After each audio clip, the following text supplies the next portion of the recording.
Bonjour Imani. Bonjour. Imani répète. Elle va être entourée de ses 7 musiciens tout à l'heure. Vous venez me rejoindre.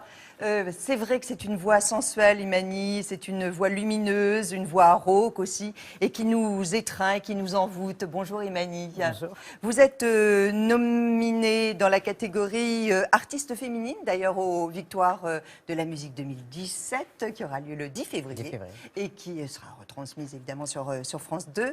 Vous avez un album qui est sorti il y a quelques mois, une tournée, vous serez salle Pleyel, notamment à Paris. J'ai envie de vous découvrir. Tout d'abord, vous êtes coloré, j'aime bien. Pour le matin, c'est voilà, bien. la façon dont vous vous habillez, c'est acidulé, c'est beau. Est-ce que ça a un impact aussi sur votre morale? Ah oui, c'est sûr. C'est pas la même chose que vous mettiez du noir ou du rose. C'est vrai. Et il faut avoir aussi l'humeur de ces vêtements. C'est pas juste les vêtements qui changent votre humeur. C'est plutôt l'inverse pour moi. Ça signifie espoir, votre prénom. Qu'est-ce qu'on doit savoir d'essentiel si on veut bien vous connaître? Si on veut bien me connaître, il faut savoir que la plupart des choses que je dis, je plaisante. Vraiment, je rigole plus souvent que je ne suis sérieuse, en réalité. J'utilise le sarcasme, mais en réalité, c'est plus une parade, c'est plus quelque chose pour me protéger. Ah, vous vous dissimulez. Voilà, je me dissimule un peu oui, l'humour, le sarcasme, mais c'est pas malveillant. Et vous chambrez. Je chambre, oui. Ouais. J'ai été élevée, on se chambre tous dans la famille, et du coup, Il faut voilà. dire que vous êtes nombreux. Vous Ouais. être une fratrie de 7 enfants. 5 filles, 2 garçons. Et comment on arrive à se distinguer des autres? Ouais, il faut parler fort. Il faut parler fort à la table. Il y a beaucoup de bruit. Après, moi, de tous mes frères et sœurs, je suis une des plus grandes. Alors là, vous étiez vraiment petite. J'étais vraiment petite. C'est vous. Et là, c'est la famille. Ah Vous êtes super beaux, hein, tous. C'était un dimanche. Il y avait une cérémonie quelconque? non, je pense que c'était un départ aux Comores. On partait aux Comores. On ne l'a pas dit, en fait, vous êtes d'origine évidemment comorienne, vous êtes né, vous avez grandi en fait en France. Est-ce que c'est facile de se construire entre ces deux cultures? Bah, c'est facile, et puis à la fois, c'est pas facile, en le sens que quand moi, je suis née, j'avais pas de problème avec. Enfin, c'est seulement une fois qu'on est confronté aux autres qu'on se rend compte qu'on est différent, en tout cas qu'on nous dit différent. Mon père, quand il est arrivé en France, il avait tout plein d'espoir. Il nous disait, tu verras, c'est le pays des droits de l'homme, ici tu seras libre, etc., etc. Puis il est parti, là il est en retraite, à la retraite, et il est parti, son discours, il avait un peu changé, il avait été un peu plus amer, il a rencontré des choses dures sur son parcours qui fait que c'est un peu... Lié à la couleur de sa peau? Je pense lié à ses origines, c'est sûr, parce que il y avait quand même beaucoup de racisme, il y en a toujours quand même un peu. Et dans l'armée, ben, des fois, je pense que ça n'a pas dû être facile pour lui tous les jours. Militaire, pompier. Pompier dans l'armée, oui, tout à fait. Est-ce que vous l'avez ressenti comme un abandon lorsque vous avez été mis en internat, en pension? Moi, c'est sûr que je ne l'ai pas super bien vécu. Mes sœurs étaient allées avant moi et ça avait l'air sympa, une espèce de colo de l'extérieur. Et une fois de l'intérieur, je me rappelle que les premières semaines, je pleurais tous les soirs. J'étais une fille à maman et c'était un peu dur. Je suis arrivée là-bas, j'avais 10 ans. Je ne l'ai pas vécu comme un abandon, mais au départ, je l'ai mal vécu, c'est vrai. Avec une discipline assez militaire hein, dans cet internat. Oui, c'était un internat militaire de jeunes filles, c'était carrément militaire. C'était un internat qui avait été construit après la Deuxième Guerre mondiale, je crois, et c'était toutes les pupilles de l'air. Donc on élevait des futures femmes au foyer, en fait. Et donc on a appris à passer de la serpillière, à faire la tarte aux pommes et à faire de la couture. Tout ça, ça comptait dans la moyenne. C'est envoûtant. Oui, mais bon, c'est utile. Alors, heureusement, vous avez lu Simone de Beauvoir, et ça, c'est vraiment quelque chose qui a changé, en fait, votre façon d'exister. Oui, j'ai toujours aimé la lecture, c'est vrai. Et quand j'ai commencé à lire Camus, Sartre, forcément, je tombe sur Simone de Beauvoir à un moment donné. Donc déjà, j'étais prête, j'étais mûre pour comprendre ce qu'elle disait. Et j'ai lu Les Mémoires d'une jeune fille à Angers à 14 ans. Et ça a tout changé pour moi. Ça a été un gros déclic. J'ai compris qu'on pouvait prendre son destin en main, que tout n'était pas écrit. Ça a l'air de rien comme ça, mais moi j'avais l'impression que ma vie elle était tracée, que j'allais être une bonne épouse, qu'il fallait savoir cuisiner, qu'il fallait savoir se taire, des choses comme ça. Et Simone de Beauvoir m'apprend qu'en fait pas du tout. Tout ça c'est pas vrai. et qu'il faut penser par soi-même. Et c'est vrai que les choses ont changé. Beaucoup de ce que je suis aujourd'hui part aussi de là. Quel a été votre premier acte de révolte, d'émancipation en tout cas? Je pense que j'avais des cheveux très longs et j'ai tout coupé. Et je me suis retrouvée la tête quasiment rasée. Ça a fait pleurer ma mère, elle en parle encore, C'est vrai? émue. Et vous aviez quel âge à ce moment-là? Ben, c'est autour de Simone de Beauvoir, donc 14-15 ans. Et alors, on se coupait pas les cheveux, on se coupe pas les cheveux quand mes cheveux étaient très longs. Et ça, c'était, je sais pas exactement pourquoi je l'ai fait, mais j'en avais marre de tous les week-ends, les fesses par terre, à me faire tresser et à être prisonnière de ça, alors que j'avais envie de faire d'autres choses. Voilà. Vous aimez revenir un petit peu en arrière? Parce que dépend. là, on va vous montrer des images d'archives. Oh là. Votre portrait, il est brossé aujourd'hui par Philippe Guepers. C'est le carton de 2016. Remixé par 2 DJ russes, cette chanson d'Imani fait danser le monde entier et explose les ventes. Plus de 200 millions de vues sur le net. Un tube presque malgré elle qui la fait sortir de l'anonymat et lui donne la foi. Oui, j'ai la foi et je pense que sans la foi, on n'arrive à rien du tout. La foi, mais aussi une sacrée collection de foulards et une voix grave, limite androgyne qui la complexe encore aujourd'hui. Je module ma voix au téléphone pour pas que entendre oui monsieur ou des choses comme ça. On comprend mieux pourquoi elle a mis du temps avant de se lancer dans la musique. C'était à New York, après 7 ans de mannequinat, son premier métier. Rien à voir. Vous véhiculez quelque chose qui n'est pas vous, généralement.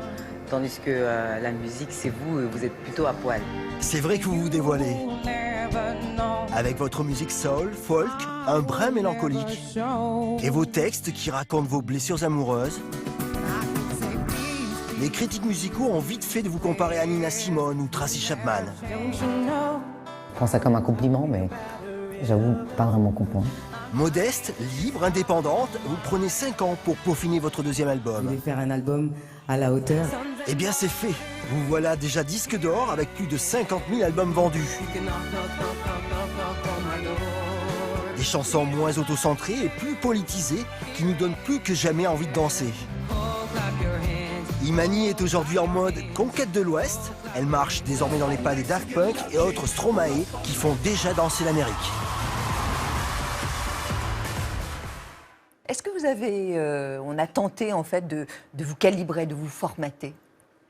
Ça, c'était au tout début, quand j'ai voulu faire de la musique, c'était aux États-Unis. Et bon, on disait une fille noire comme ça, belle, non, ça peut pas chanter des chansons tristes, ça va intéresser personne. Ça, c'était aux États-Unis. Ça n'a pas duré longtemps. En France, honnêtement, c'était tout le contraire. J'ai été signée dans un label qui m'a dit il faut que tu ouvres un peu tes écoutilles et que tu regardes un peu ce qui se passe, que tu arrives à trouver qui tu es, ton style. C'est en ça que je dis que je suis toujours un pur produit de développement. Parce que dès le départ, on m'a laissé le temps de me développer. Donc, on m'a laissé le temps de choisir ma propre case. Vous êtes resté 7 ans en fait aux États-Unis Oui. en tant que mannequin. Ça vous a plu ce métier? Alors oui, je suis restée 7 ans en tant que mannequin et en tant que plein d'autres choses. Ça m'a plu et ça m'a déplu, c'est-à-dire que ça a été quand même l'occasion de partir de chez moi. Donc ça vous a servi? Ça m'a servi. Et puis au début, j'étais fascinée. Je, veux dire, je voyage, je vais en dehors de chez moi. Je me rappellerai toute ma vie. Mon premier boulot, c'était en Belgique. J'étais là, waouh, la Belgique. Mais voilà, j'étais jamais sortie de chez moi vraiment. Et à la fois, je m'ennuyais. C'est vrai que je m'ennuyais.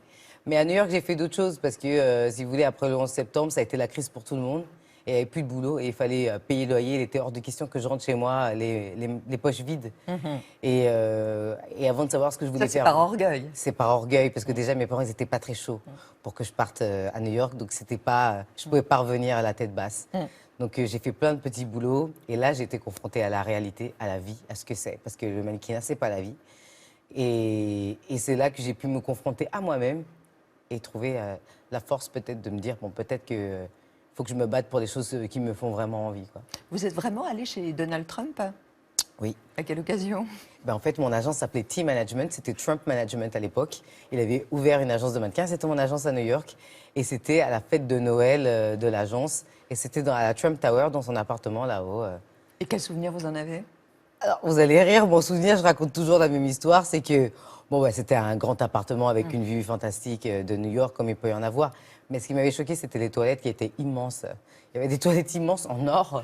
Et je me disais, c'est la taille d'un appartement parisien pour des toilettes. Et c'était déjà, c'est le summum pour moi de la mégalomanie. Enfin, La démesure. J'avais jamais vu ça.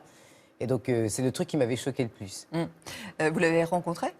Oui, oui, je lui ai serré la main. À l'époque, il était là, on était chez lui. À l'époque, il venait, enfin, pas à peine, mais il était depuis peu avec sa femme actuelle. Ouais. Personne n'aurait parié que... Qu'est-ce que ça suscite en vous, le fait qu'il soit devenu président?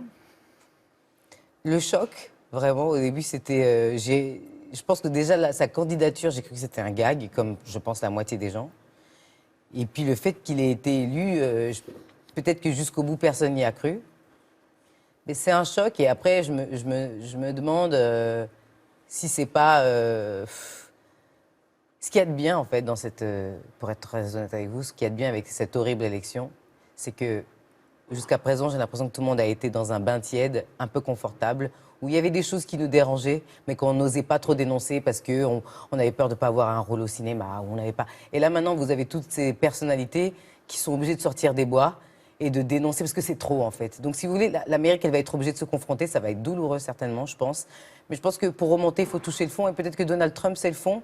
Et peut-être qu'ils vont pouvoir regarder en face les problèmes de racisme, les problèmes enfin, pas de ségrégation, mais de discrimination, les problèmes sociétaux, économiques, etc. Là, quand vous avez quelqu'un d'aussi frontalement brutal, vous allez être obligé d'avoir une réaction. On ne peut plus rester dans le bain tiède. Donc il va y avoir carrément, je pense, des réactions très positives. Il y en a déjà, la marche des femmes, Bien etc. sûr, toutes les manifestations. Donc à voir, quoi. Vous devez beaucoup, beaucoup, beaucoup à ce titre. Take off your clothes, blow out the fire. Don't be so shy. You're right. And take off my... Alors ça, c'est le titre original. Et puis, il a évidemment eu beaucoup de succès. Et il a eu encore un succès planétaire grâce ou à cause d'un remix. Un remix de deux Russes, et ça donne ça. Take off your clothes, blow out the fire. Don't be so shy. Ah, c'est vrai que c'est différent, hein? C'est pas mal. Ouais. Vous avez apprécié ou pas? Vous avez donné votre autorisation? Ouais, en fait, elle est très drôle, cette histoire, parce qu'elle est assez atypique. Si vous voulez, ces DJ, ils avaient déjà fait des remixes de mes chansons avant, dont une, The Good, The Bad and The Crazy, de la bande originale du film, Sous les jupes des filles, de Audrey Dana. Ça avait bien marché, très bien marché même, chez eux. C'est quand même un immense territoire, mais ils ont un peu ce système-là de remixer et ça fonctionne en radio. Je pense que le label là-bas leur a proposé cette chanson, ou alors c'est eux qui ont proposé, je ne sais pas dans quel sens c'est allé. Ça a fait un petit remix, on m'a fait écouter, et moi, au départ, je dis, oh, je pense pas que ça va marcher, évidemment, j'y connais rien. Et puis je dis, non, avec le label, on s'est dit, non, on va pas le sortir, parce que notre album, il va sortir, ça va cannibaliser la sortie du single de mon prochain album, ça appartenait à la BO du film. Pour moi, j'avais rien à dire à propos de ce titre, mais ils l'ont fait quand même, ils l'ont sorti quand même. Enfin, le truc, c'est que ça se joue, les radios le jouent, et d'un coup, ça se retrouve numéro 1 dans des pays, plein de pays. Et Ça vous a fait plaisir ou pas? Bah, au début, c'est pas que ça m'a pas fait plaisir, c'est qu'au début, je comprends même pas. Quand on me dit, bah, c'est numéro 1 en Russie, c'est numéro 1 en Pologne, c'est numéro 1 en Australie, et je dis, mais attendez, tu rigoles? C'est possible? Et donc, ouais, ça m'a fait plaisir, parce que d'une certaine manière, c'est vrai que c'est un remix, et c'est pas mon choix, et c'est pas moi qui l'ai décidé, c'est vraiment le destin qui s'est Mais c'est forcé à votre moi. chanson. Mais c'est ma chanson, c'est Ouais. ma voix, c'est ma mélodie, quoi.